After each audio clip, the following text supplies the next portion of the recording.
روزہ رکھا، بڑے چاو سے رکھا، خوب مزے سے سحری کھائی اور ارادہ کیا کہ سارے دن کچھ کھاؤں گا نہ پیوں گا، اور عملاً بھی ایسا ہی کیا، سبھی کچھ کھایا، وہ کھایا کچھ نہیں، پیا کچھ نہیں، دن گزار دیا۔ لیکن روزہ بہلانے کے لیے اور وقت گزاری کے لیے ماشاءاللہ ایک بہت بہترین آلہ موجود ہے موبائل کا، تو اس کی برق گردانی شروع کر دی، اور اس کی برق گردانی کرتے ہوئے جو جن چیزوں کو اللہ تبارک و تعالیٰ نے دیکھنے سے منع فرمایا تھا وہ مزے لے لے کر دیکھی۔ تو روزہ تو ہوا لیکن تقوی نہ ہوا، عبادت ہو گئی لیکن تقوی حاصل نہیں ہوا۔ تو اب میں اسے ایک عام مثال دے رہا ہوں جو ابتلاء عام ہے، جس میں گھر کے گھر میں، گھروں کے گھروں میں جس چیز کا فتنہ پھیلا ہوا ہے۔ تو بھائی جب یہ فرمایا تھا کہ ہم نے تمہارے ذمے روزے اس لیے فرض کیے ہیں تاکہ تمہارے اندر تقوی پیدا ہو۔ تقوی کیسے پیدا ہو کہ اس کی ٹریننگ ہم اس طرح دے رہے ہیں کہ تمہیں کھانے سے منع کر دیا،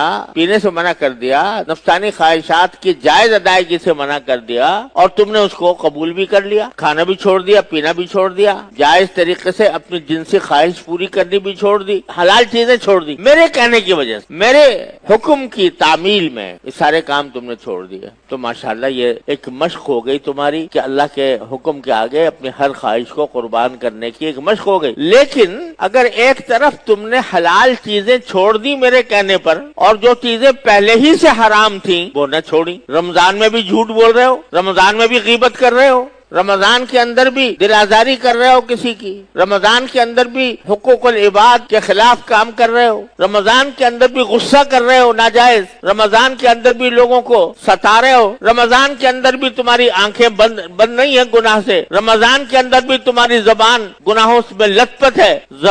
رمضان کے اندر بھی تمہارے کان ناجائز چیزیں سن رہے ہیں، غیبت سن رہے ہیں، گانے سن رہے ہیں، موسیقی سن رہے ہیں۔ کیسا روزہ ہوا یہ؟ لعلکم تتقون تو حاصل نہ ہوا۔ اب یہ ایک بعض گناہ ایسے ہو گئے ہیں، اللہ تعالیٰ اپنے رحمت سے، اپنے فضل و کرم سے ہم سب کی حفاظت فرمائے، بعض گناہ ایسے ہو گئے ہیں کہ معمولات زندگی میں داخل ہو گئے ہیں، جیسے پرو دیے گئے ہوں۔ جب سے یہ موبائل کا فتنہ آیا ہے تو گھر گھر میں، بڑے میں اور بچے میں، بالغ میں اور نابالغ میں یہ وبا پھیلی ہوئی۔ رکھا اس لیے تھا کہ بھئی تاکہ آسانی سے جب کبھی بات کرنی ہو کسی سے تو بات کروا دیں، کر لے۔ سہولت بھی بڑی ہے کہ بھئی سہولت، پہلے زمانے میں اگر کسی دور کے ملک میں ٹیلی فون کرنا ہوتا تو گھنٹے تو بک کرانے میں لگتے تھے۔ آپ لوگوں کو یاد ہو یا نہ ہو، بک کرانے کے پہلے بک کرائی جاتی تھی، ٹرنک کال بک کرائی جاتی تھی، اب بک کرانے کے بعد گھنٹوں انتظار کرنا پڑتا تھا کہ کب کال آئے گی تو میں بات کروں گا۔ اب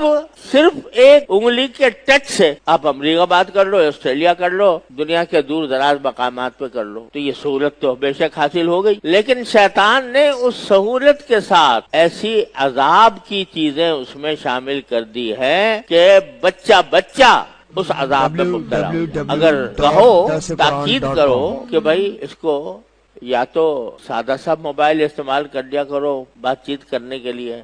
یا اگر بہت ہی ضرورت ہو تو اس کو احتیاط کے ساتھ استعمال کرو، احتیاط کے ساتھ کہ کوئی ناجائز اور حرام چیز اس میں نظر نہ آئے۔ لیکن مصیبت یہ ہے کہ جب کھولا تو خواہی نہ خواہی، چاہو یا نہ چاہو، کچھ نہ کچھ اس میں ایسی چیز آ جائے گی وہ چیز آ جائے گی جس کو حدیث میں ابلیس کے تیروں میں سے ایک تیر کہا گیا۔ النظر سہم من سہام ابلیس، نگاہ جو ہے وہ ابلیس کے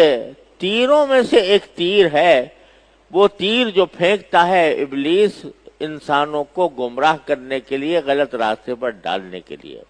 قرآن کریم میں شیطان کا جو مقولہ مذکور ہے کہ جب شیطان کو رادہ درگاہ کیا گیا تو اس نے ایک تو یہ کہا تھا کہ میں لأغوینہم اجمعین، میں سارے انسانوں کو گمراہ کروں گا۔ اس کے لیے جملہ جو قرآن کریم نے نقل فرمایا دوسری جگہ وہ یہ میں یہ کروں گا وَلَأُضِلَّنَّهُمْ وَلَأُمَنِّيَنَّهُمْ وَلَآمُرَنَّهُمْ، کہ میں ان کو آرزویں دلاؤں گا،